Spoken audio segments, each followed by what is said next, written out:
Finance and Strategy Management Committee meeting on Tuesday, the 23rd of September. This meeting is being recorded and will be uploaded to Bill of Town Council's YouTube page.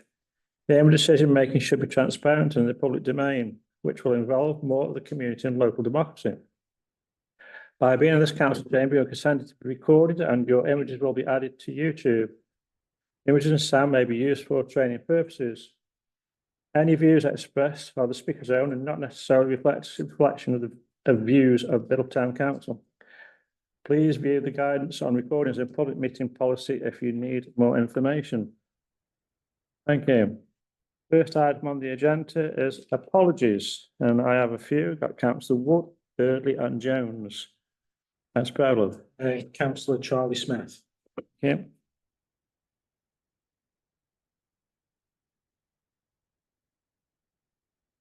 Second item, declarations of interest. Councillor Brady. Thank you, Chair. On 52J, I live on John Street. Yep. Any others? Disclosure of pecuniary interests? Any other interests? Okay, thank you. Moving on, number 35, minutes. Bear in the minutes of the Finance Strategy Management Committee meeting held on the 24th of June. These were approved in Town Council on the 8th of July.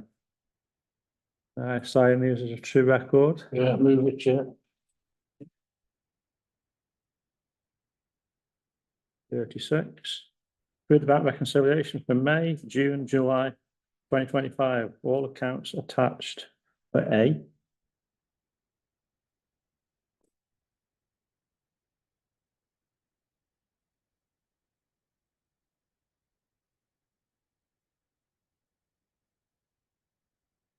Thoughts or comments?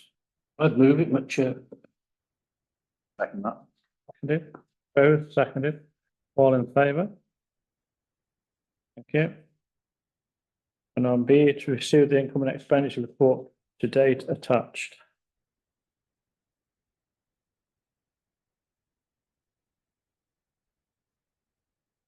No comments, Mr. Mayor. Mr. Chairman, I'll move it. I'll second that. Moved and seconded, all in favour? Okay. 37, to confirm the outcome of the external audit. That's this No, frustratingly, we've usually had it by now because the sign-off date from Mazars is the 30th of September. So we've usually had it by now. So I have it as a kind of standard agenda item on this September meeting, but we haven't had it. But I've no reason to suggest there be any issues. There are a couple of questions. We've provided those further details. So I'm sure it will be acceptable, but we'll have to sign that up properly in October. Yes, Councillor. There were a couple of questions. What were the questions that they were asking? They wanted a further breakdown of prepayments. Yeah, some of the year-end adjustments. And then, the number of assets we've got has increased over the course of the years. They wanted a breakdown of that. It's just breakdowns of figures that are included. So very straightforward. The system just runs that off for us. Okay. Yeah. Number 38 then, to receive reception monitoring of information. This is quite interesting. It just shows you what goes on the front desk in many ways. It's a useful piece of information. It shows you how busy this front desk is. Thank you to the staff that manned that desk. Well, everybody really, but the front room staff, especially on this particular report. Yes, Councillor. Yeah, thank you. It's a question really for Chief Officer. With regards to figures that have been produced here, does it include when a council comes to the desk? So it's the full barrel then. Any interaction with anyone goes on the demand log. Right. And then Mark pulls together the data from the demand log at the end of each month so that we know interaction. Just wouldn't want you to leave us out. I wouldn't dream of it. I think what's worth noting here, and you'll recall possibly the contents of the booklet we produced at the end of last financial year, is this is the face-to-face interactions. So this is not phone calls as well. So phone calls are answered upstairs, face-to-face happens downstairs. So this is, as you see, quite a lot of interactions, but these are just the face-to-face. So with you, with it being through chair, obviously, with it going through upstairs as well, there's a lot more interaction than what we're seeing here, isn't there? Absolutely, yeah. You know, What numbers are on for? Just to keep you in touch with what goes on, councillor Hawley. Yeah, I'm just going to sort of ask a question. I mean, basically you say that this is just what's happening on the front desk. And then you sort of say there's phone calls as well. Yeah. So obviously we're actually providing a service and answering phone calls. Have we got any sort of breakdown of how much time and what sort of level of the calls that we're getting? Yeah, Similar to this, but for phone calls. we don't do a demand log for the phone calls in the same way. But we can tell the length of time that's spent on the phone and the number of calls we get. So we can provide a bit of data on that as well. I'm just going to say as a follow-up then, might it be useful if we produce something on that basis similar to this so that we can actually see, I mean, we're obviously providing a service for the district council as well. And where we're actually providing that using the phone, because obviously that's taking time. It is. It's not Yeah. just what's happening at the front desk. Might prefer to do that if you don't mind. It's a bit of a snapshot rather than something we do every time we answer the phone, only because we're answering the phone at the same time as doing other work, you see. Mm. So if we then fill in spreadsheets every time we answer the phone, it might take a bit longer to kind of do that. But we'll have some conversations if that's all right about how we Yeah. present that data to you. We've certainly got the numbers of calls and the length of time. Mm. And we'll have a think about how to kind of display that to you. Okay, Thank you. okay, councillor Yates. Yeah, I'm just looking at the stats, the attendance stats, and I noticed that Wednesdays are lower than any other days, notwithstanding the fact that most visitor in the morning. I wonder if there does look like there's a direct correlation between activity in the town centre and activity at the town hall in the context that Wednesday is half day closing and shops don't open at all. Yeah, and I'm wondering whether, you know, it could be considered almost as a measure of economic activity when you consider the drop down in the post and the peak of everybody coming back and whatever. So it's interesting what's potentially readable in this statistics.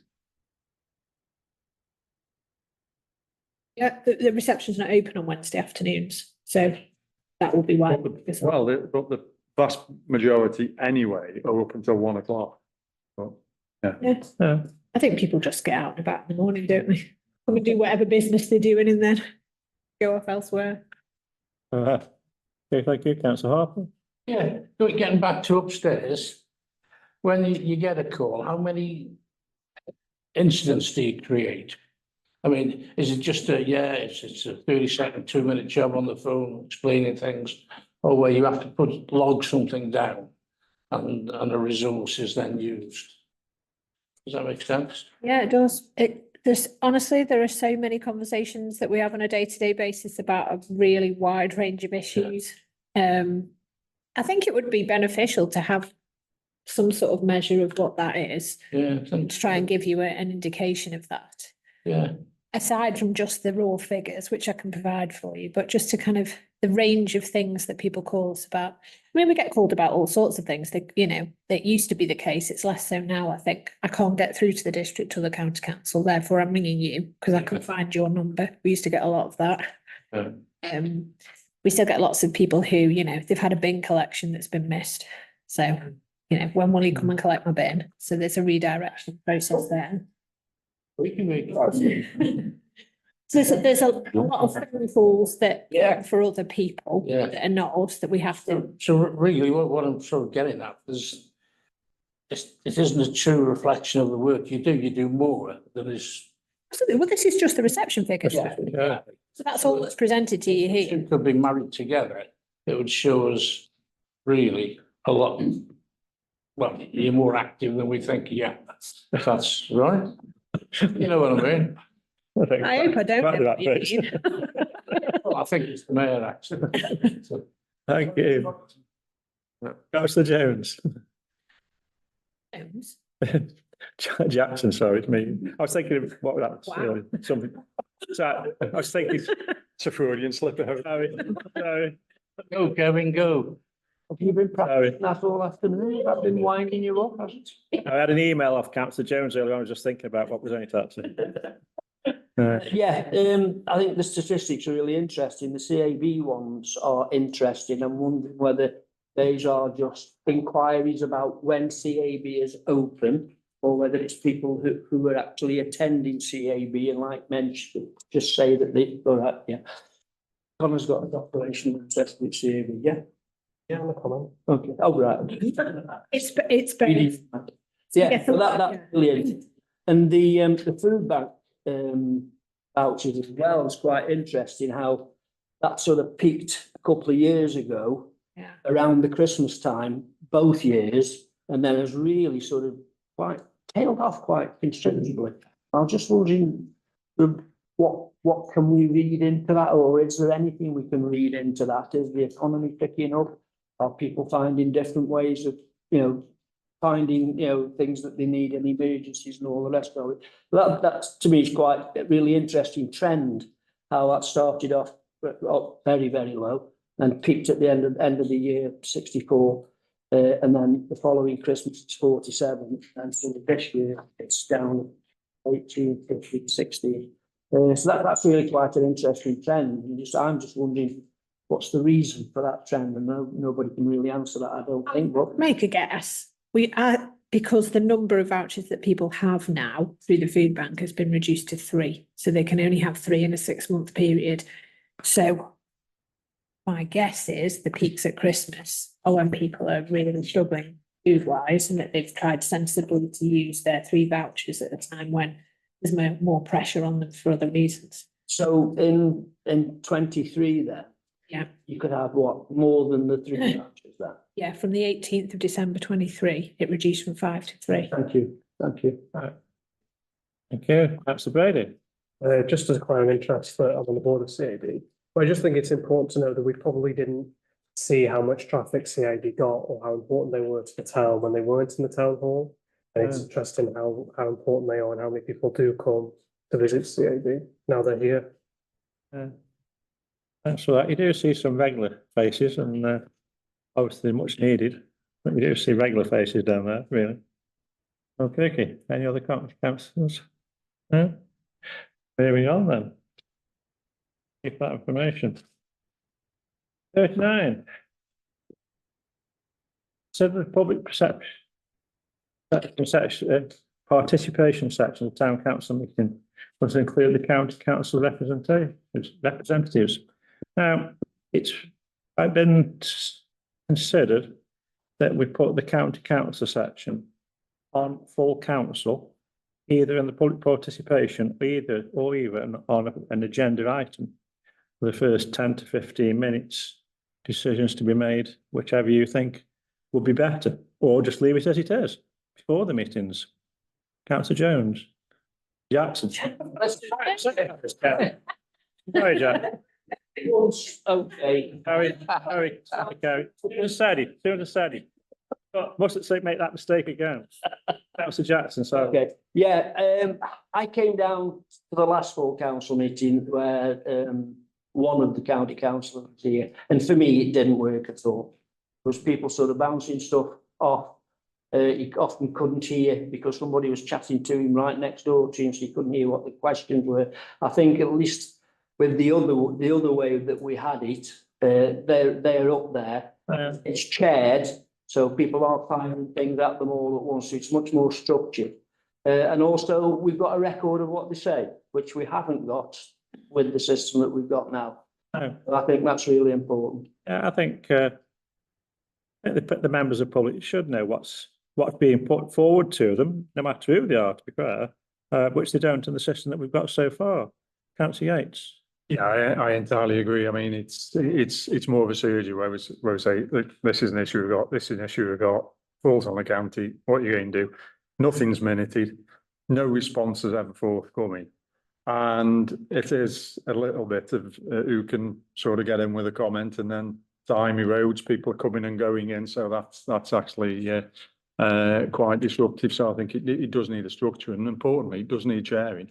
And really, one of the things which they haven't done, and it's something which all previous county councillors did, going back as far as I've been involved with the town council and well before my time that they had, where they actually give an update on what activities are going on at county council, which affect Biddulph and Biddulph Town Council, and we're not getting that at all. So, and that's important as, you know, raising issues and queries on actual county council performance, is getting updates about things which are happening. Thank you for that. I mean, we've got to, you know, obviously new in the role, we've got to bide a little bit of time with them. But yes, I agree with what you're saying. Councillor Brady. Yeah, I think just to add that, but for people who can't make the meeting until 6, they miss that hour and they miss that segment when it's not part of the meeting. I think it will be beneficial. Thank you, Councillor Hawley and then Lawton. Yeah, I mean, sort of looking at this as potentially it's got to be brought back into the meeting. I think that's a definite. It's a case of how we bring it back into the meeting. Does it become part of public participation, which according to standing orders is 20 minutes? And then we end up in the same situation what we had and why we moved it, where it sort of public participation went on and on and on. Or do we sort of have public participation so that people can still come and do their bit? And we also have a section which is for county councillors. And so we keep it as 2 separate entities. And then effectively we allow the normal public participation 20 minutes, which we've done before. And effectively we give the county councillors 20 minutes or half an hour, but they are a separate item on the agenda as opposed to public participation. Because I think what we need is that they need to be brought to account. They need to answer questions and that people need to know what's going on. And I think it's going to take longer than 20 minutes. And especially if you've got public participation where you've got other people speaking as well, it's going to drag on. So I feel it's got to be a separate item as part of the council meeting, and potentially whether it's 20 minutes or whether it's given half an hour, but it's something that is the decision that needs to be made. And I think that is really where we're actually coming from, but it definitely needs to be part of the meeting. And it definitely needs to be broadcast so people know what's going on at the county, as they used to do. That's a proposal, I'll second. Okay, thank you. Just listen to other speakers for Yeah. We've got Councillor Lawton. Thanks for that. Yeah, I mean, as I say, I think if you want a proposal, I would sort of say we keep public participation as it is, and we have the county councillors, and they are given a section which can last up to say half an hour. And that is, I know it's going to make the meeting last a bit longer, but it's potentially, we've got to make people accountable and we've got to be able to see what's going on. And so from that point of view, we've got to give time, for them to sort of, as Nigel said, tell us what's happening at Stafford, and also for us to question them on what they're doing. So I think half an hour, a maximum. I think it might be a little bit too much, possibly Lord, half an hour, but there you go. Sometimes it's going to be 5 minutes. I mean, it might last 5 minutes. All right. Councillor Lawton, Parker and Salt. What to say, I rather like the idea of it being a separate aspect to the public participation, sure.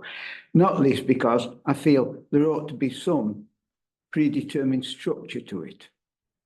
So it isn't a matter of people firing issues in a, you know, because when they indicate they wish to speak, I shan't know what particular issue they're going to bring up as chair, will I?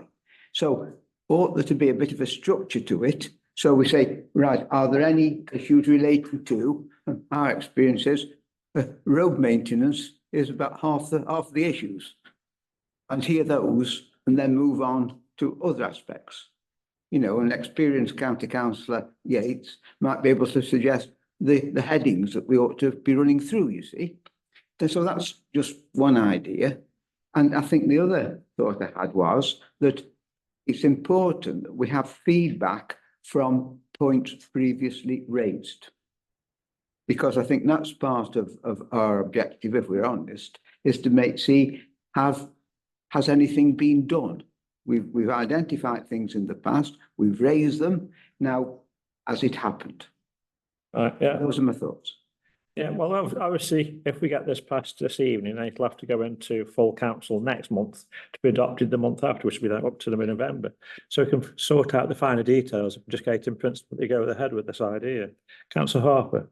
Thank you, Chair. Well, we've tried something different. And it's been found to be lacking in something, in that, you know, they're not accountable, etc. There's no record, you know, and you can get some stuff, well, I shouldn't say it, but you can get salary people who say things, and if there's no record of it, they just waltz away from it. So I think it's very important that we do change and that things are recorded, because we've got to be very careful what we're doing.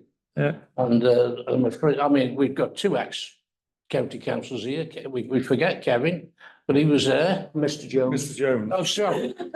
Sorry. I never lived that one down, will I? So, you know, I'm interested in what both Kevin and Nigel are saying. You know, I think it's very important. And obviously Dave's come up with, I think, a good proposal, seconded by Nigel. And I would certainly vote for that. All right, well, if the accounts are sold, then we'll have a vote.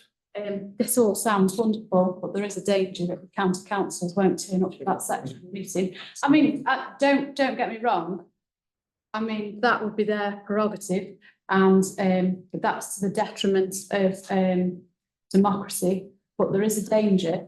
We're putting all these things in place, but we might be challenging on things that we've said, and we're putting the structure in place. But there's a danger that the current councils might turn the opportunity down. I'm not saying we shouldn't do it. I'm just putting it out there that the councils might refuse to participate, as is their prerogative. That's all I'm saying.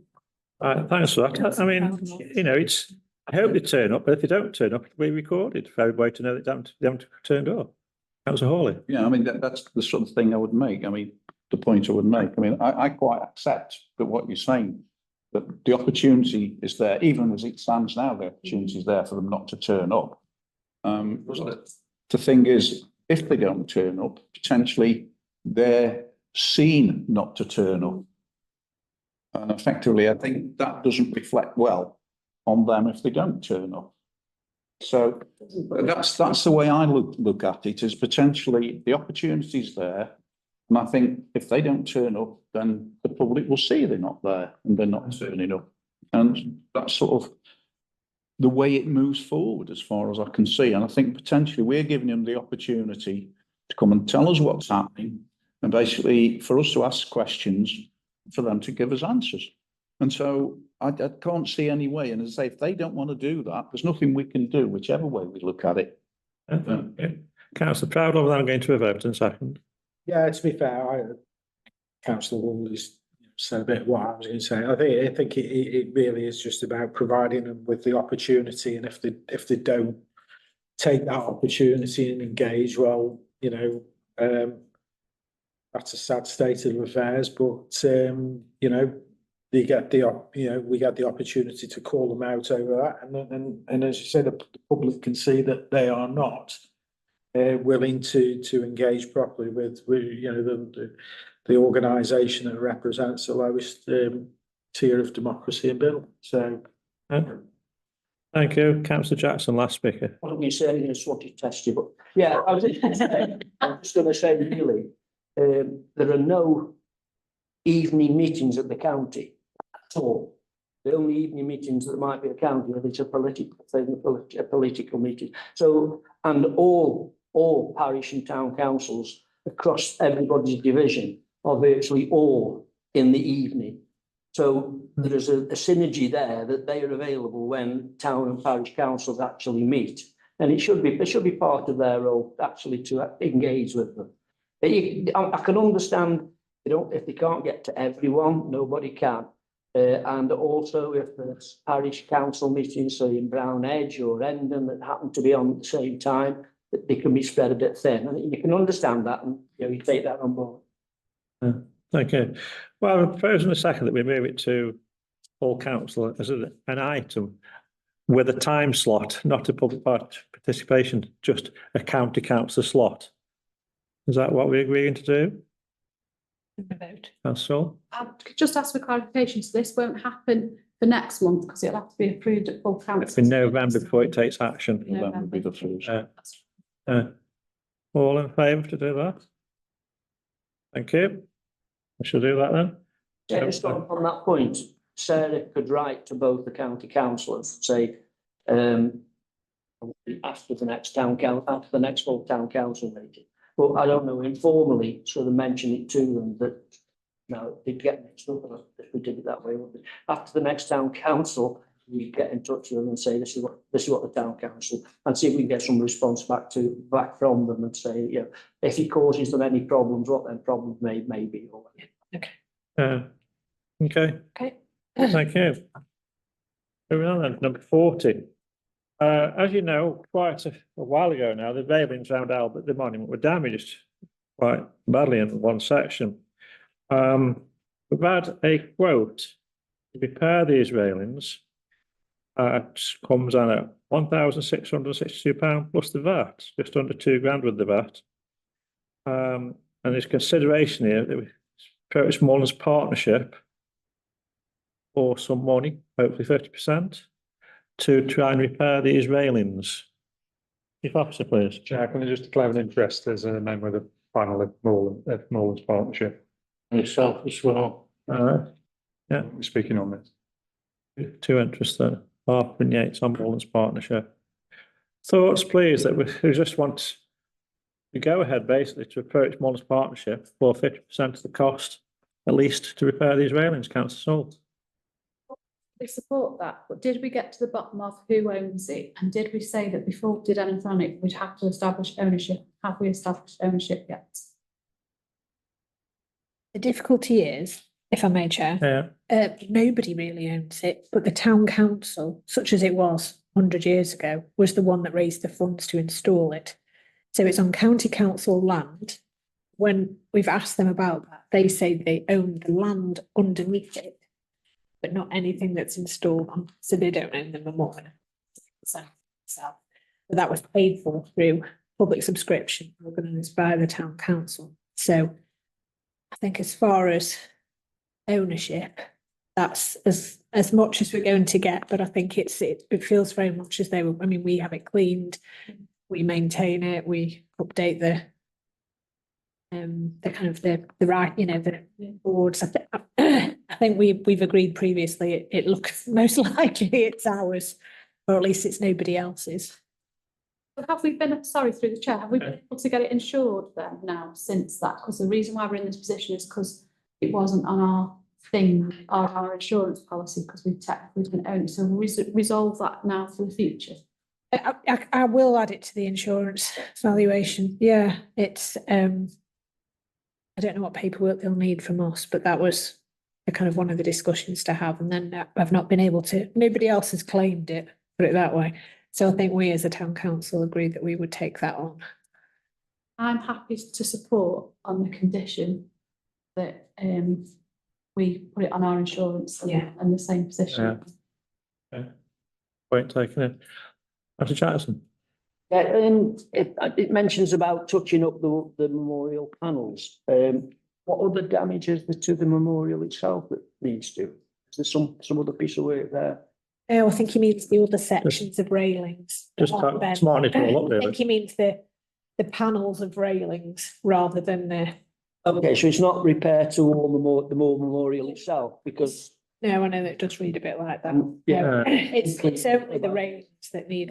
So there's the section that, if you've had a look nearest the kind of Albert Street end that somebody drove into, so they're all bent. So he'll fix those, and then when they're kind of all brought back together, he'll make the repair look.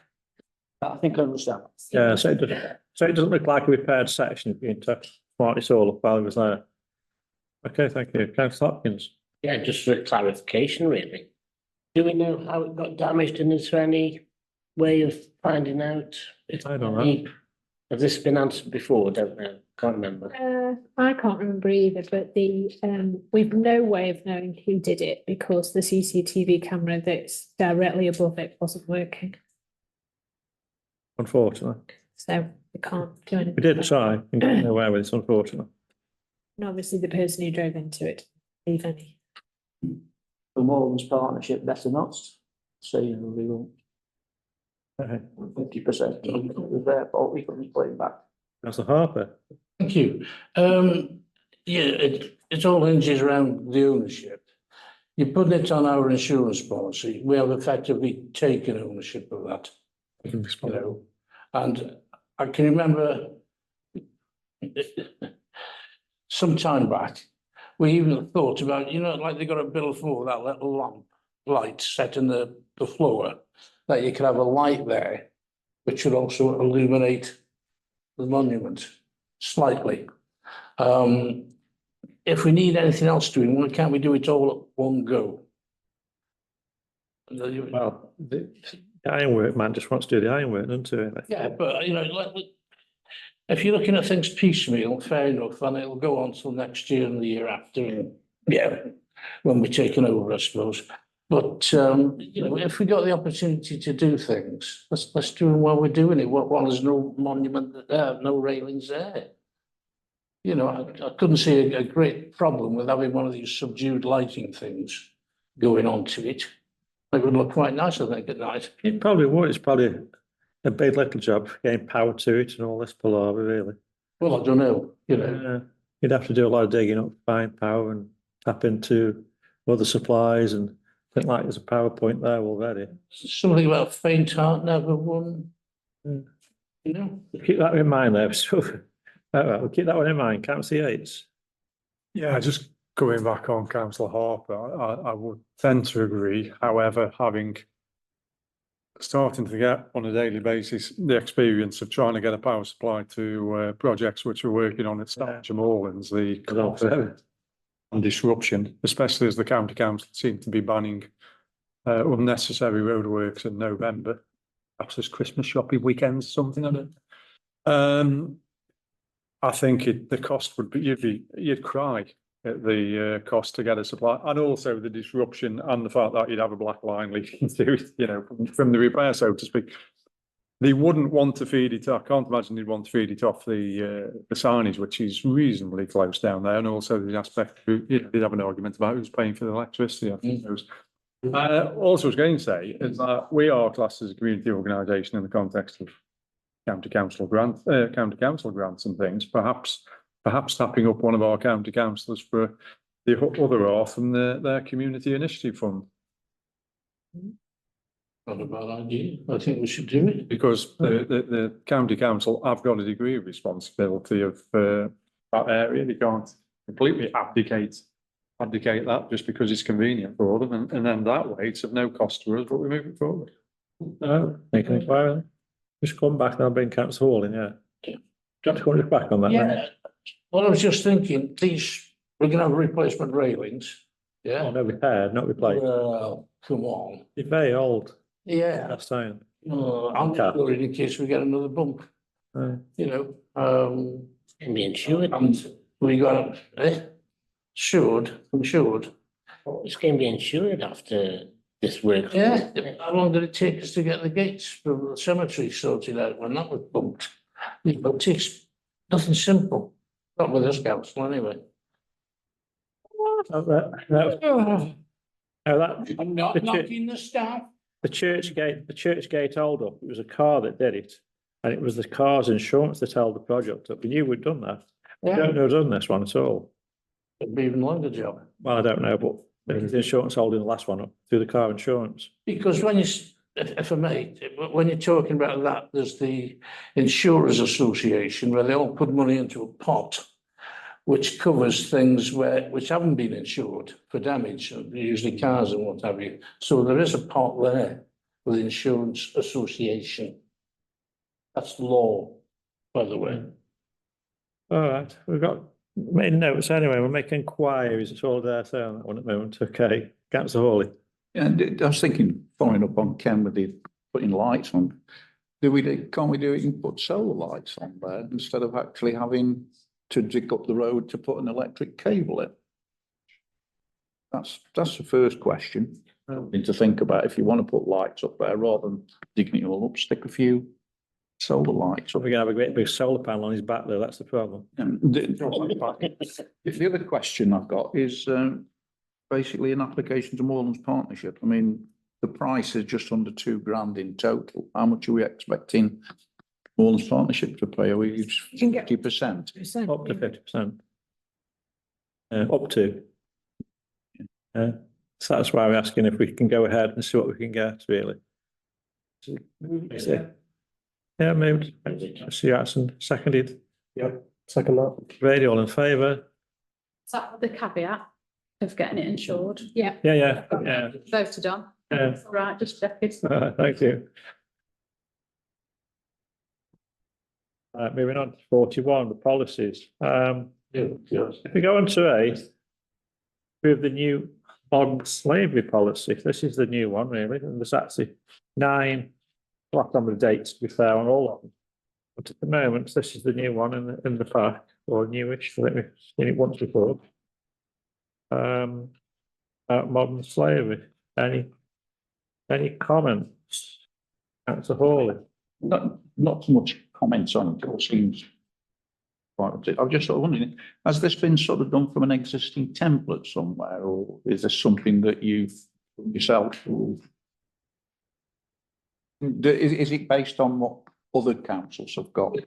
Basically, there's lots and lots of guidance now on the sorts of things that you should include within policies, the references to legislation, the requirements. So very often when we pull a policy together for the first time, we use the kind of the guidance that comes now or from, one of the other local government association organisations and the like, and then we make it biddle.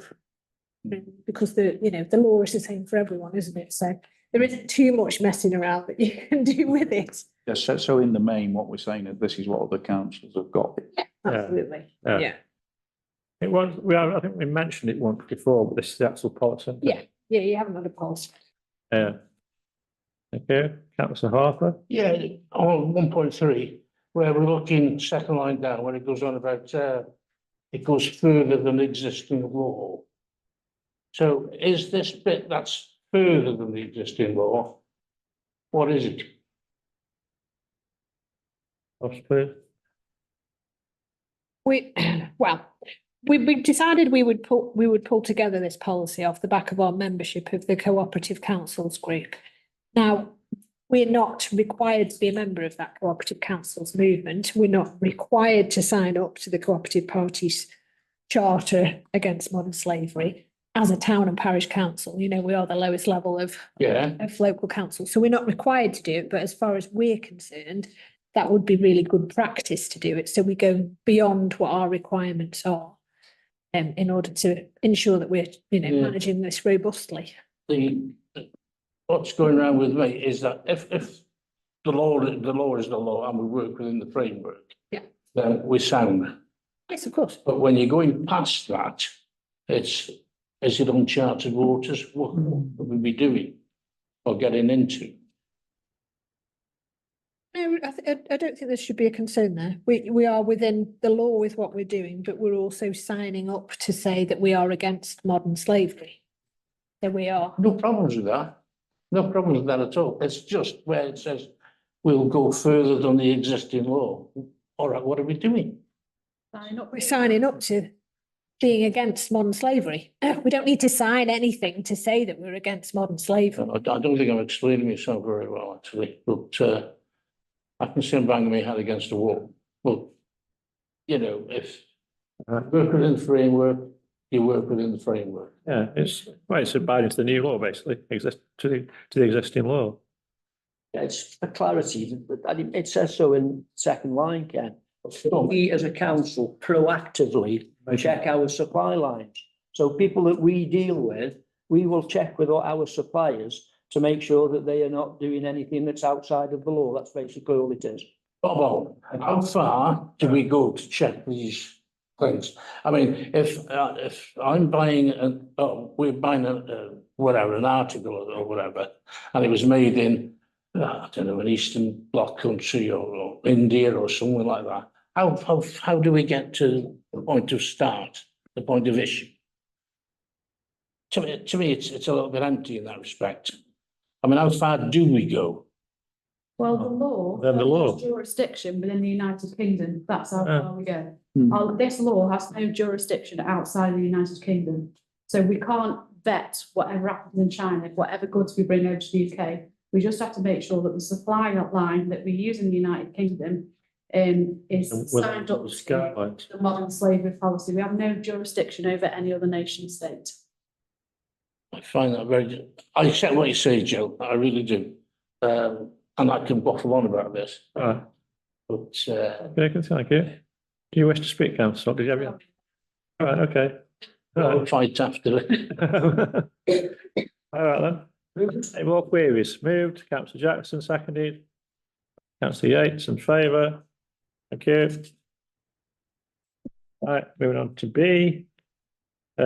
Equal opportunities policy, there are 4 alterations on here, that's dates mainly. This is your policy that we've had in the past, just updating them to date. That's solved. Yeah, but we haven't needed to update this because don't think we've had any guidance yet on the High Court judgment that sets the insects. We haven't seen anything come through on any of our kind of policy guidance stuff. We keep an eye on that. We have sent all of these to the employment solicitor as well, for her to cast her eye over. So if there is, no, I haven't seen anything, but we'll keep an eye on that for kind of next year's review. Okay, thank you, councillor Harper. Yeah, thank you, Chair. Yeah, looking at the type of equal opportunities, does that extend to equal pay? It does. It does. It does. Well, credits and accounts, see where it says that, but I might well have missed it.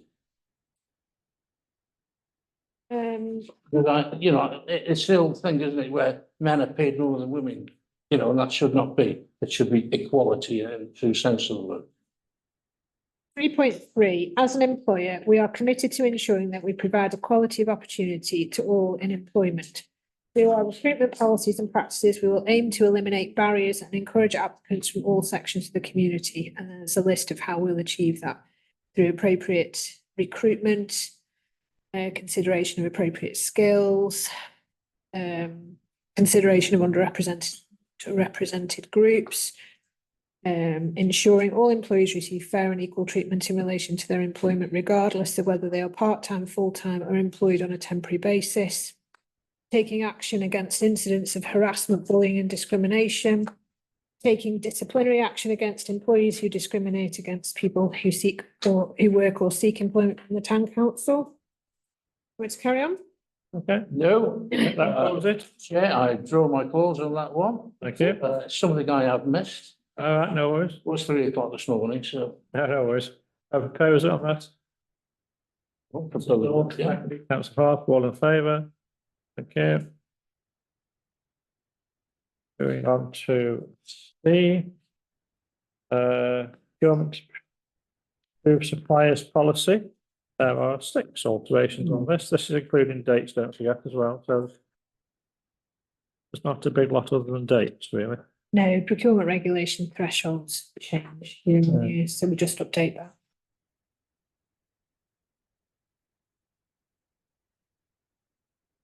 Proposer? Approved, Yeah. and Jack Harper seconded. Councillor Harper, all in favour? Yeah. D, child and vulnerable adult protection policy. We have 7 on that one, including dates again, don't forget. Quite a few dates. So under 21, 2.1, 4, an alteration. At the end of 33.1. That's all. 3.5, confidentiality, just think we could make clear, says, obviously we can only share, what it's saying is we can only share on a need-to-know basis.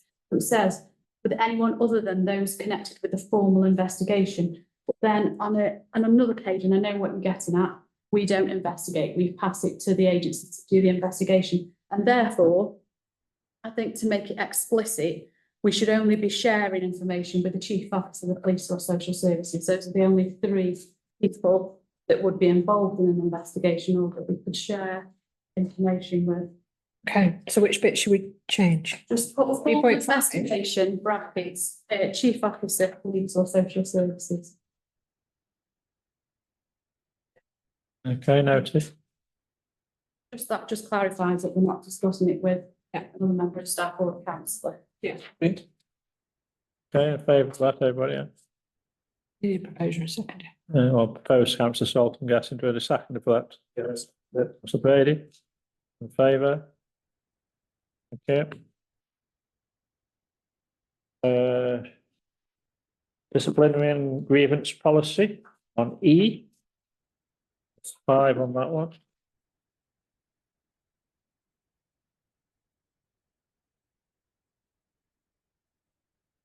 And one is 2.2, apart from dates.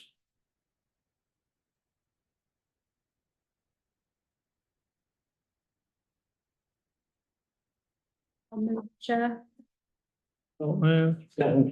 Councillor Harp in favour. Okay.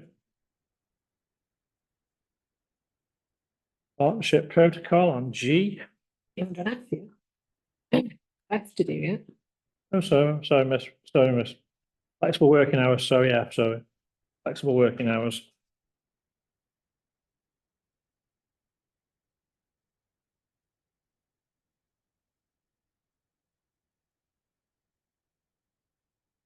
One is 2.2, 2.3.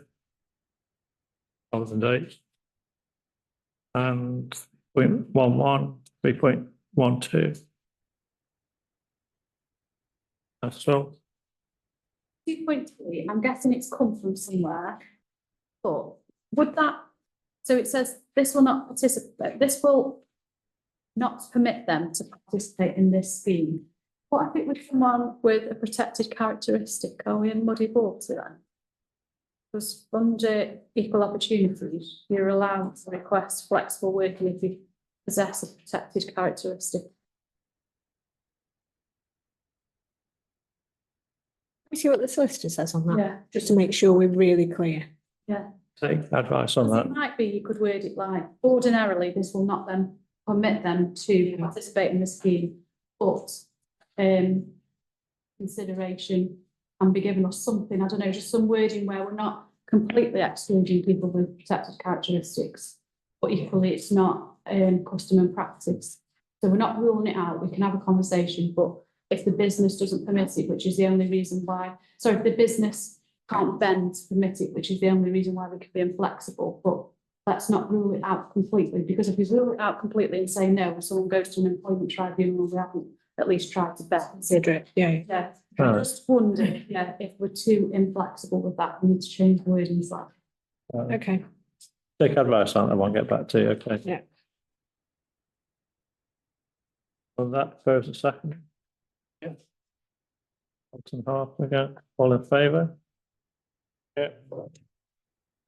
Now we're moving on to the partnership protocol. All on the mainly dates.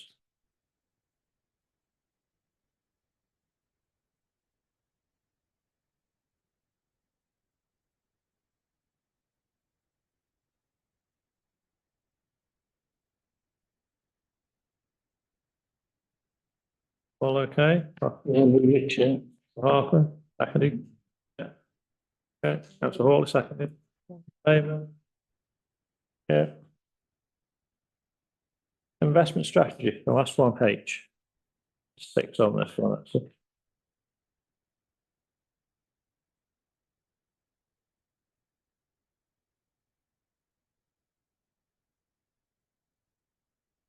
Got 3.3 and 3.6 year alterations slightly, apart from dates.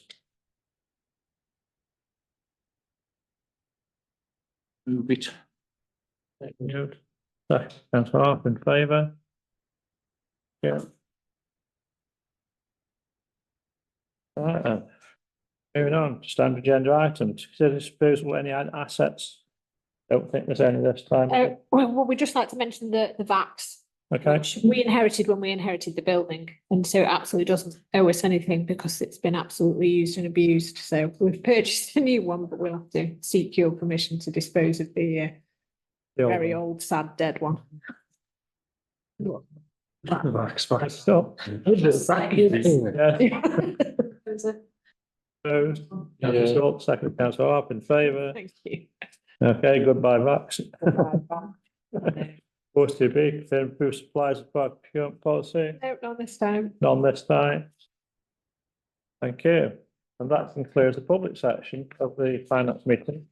We're now going to confidential items, so thank you, YouTubers, for watching us, and we'll see you again in the future. Good night.